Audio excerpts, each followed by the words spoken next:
আসসালামু আলাইকুম। বিসমিল্লাহির রহমানির রহিম। প্রবাসী কবিতা স্বরচিত আকারবিহীন আমি,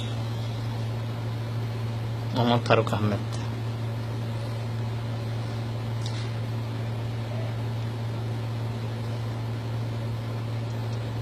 হয়েছি কলুর বলদ, না হবে গলদ, প্রবাসের নব উপাধি। ধরেছি হাল এভাবে যে কতকাল, ঘাড়েতে জোয়াল বইবে নিরবধি। এই সোনার দেশে সোনা কুড়াতে মন ভরাতে এসেছিলাম শখ করি। সে আশার গুড়ে এত যে বালি, নয়নের কোণে পড়েছে কালি, তাই মনের দুঃখে মরি। তৃপ্তি করে দুটি চোখ ভরে, কতদিন ধরে দেখি নাই আপন জন।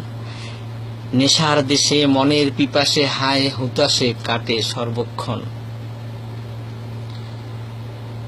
বুঝেছি আজ হারিয়েছি লাজ, বিশ্রামহীন প্রবাস পরাধীন কাজ করতেই হবে। ভুল করে কেউ পাড়ি দিও না, সোনার হরিণ ধরা দিবে না।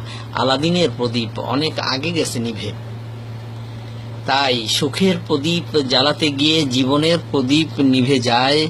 স্বদেশী ভাইয়েরা সুখেতে আসো মায়ের কোলে, আমার সোনার বাংলায়। ধন্যবাদ।